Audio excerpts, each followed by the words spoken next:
বন্ধুরা, আজকে রান্না করব রুই মাছের কালিয়া। মাছগুলো দেখো আগের থেকে মেখে রেখেছি হলুদ গুঁড়ো, অল্প নুন আর অল্প লঙ্কার গুঁড়ো দিয়ে।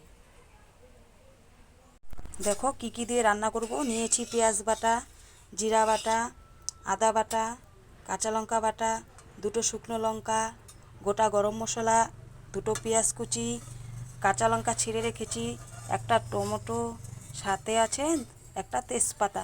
আমি কাঁচা তেজপাতা নিয়েছি কারণ কাঁচা তেজপাতার সেন্টটাও অনেক সুন্দর হয় তাই।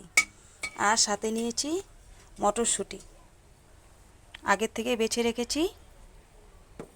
এখন দেখো কড়াই বসিয়ে রেখেছি আগের থেকেই তেল দিয়ে, তেলটা গরমও হয়ে গেছে। এখন মাছগুলো এক এক করে ছেড়ে দেব।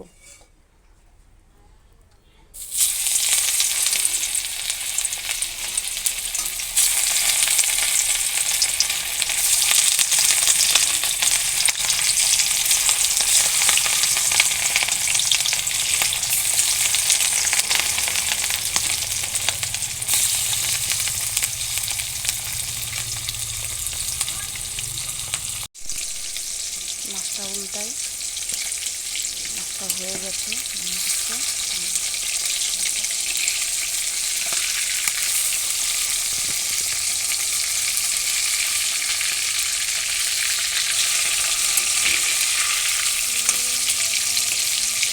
কি সুন্দর লাল হয়ে গেছে মাছটা।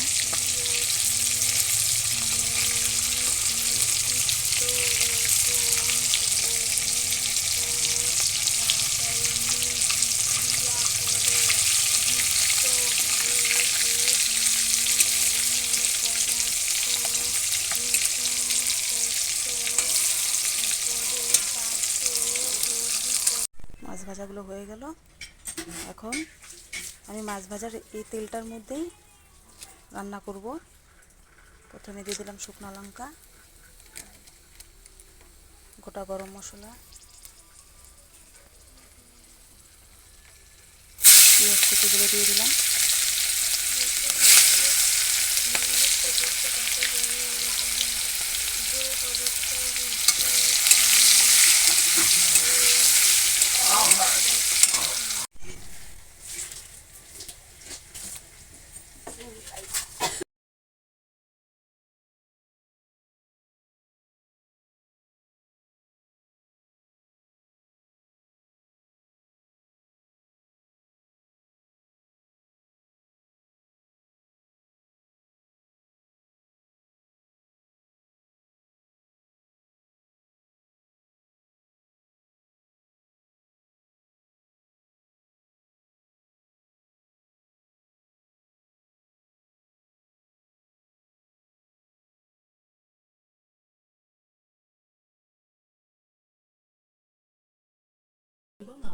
দিয়ে দিলাম পেঁয়াজ বাটা, জিরা বাটা, লঙ্কা বাটা আর আদা বাটা। এখন সবগুলো মিলিয়ে সুন্দর করে কষিয়ে নেব।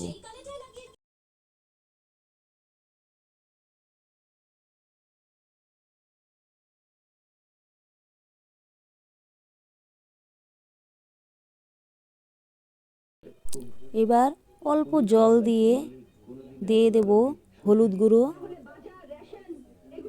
পরিমাণ মতো,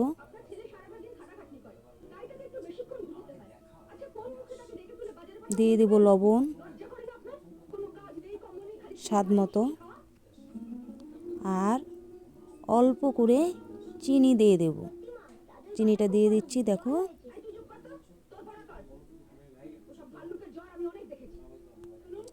আর অল্প জল দিব।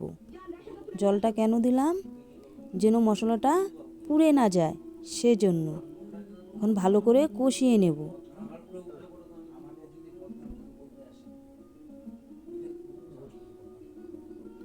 আমি ঘরোয়া পদ্ধতিতে করছি তাই অল্প চিনি দিলাম। অনেকে কিশমিশ কাজু বেটেও দিতে পারো।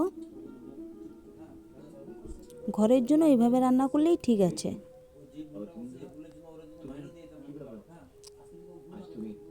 আমি তো মশলাটা আগেই কষিয়ে নিয়েছি, তাই এখন বেশি একটা কষালাম না। তাই এখন পরিমাণ মতো জল দিয়ে দিলাম।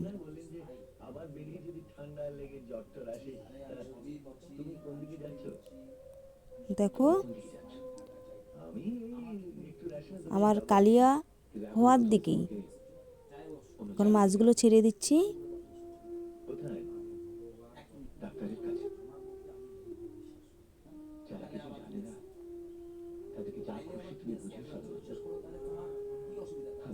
অল্প নেড়ে চেড়ে দিয়ে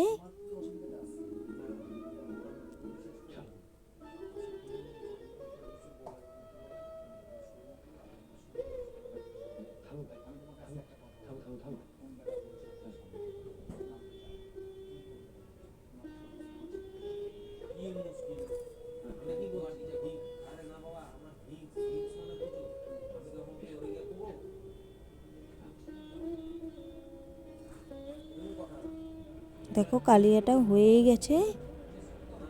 যারা যারা আমার ভিডিওটা দেখছো তারা অবশ্যই লাইক কমেন্ট শেয়ার করে দিবে। আর নামানোর আগে অল্প গরম মশলা দিয়ে দিলাম।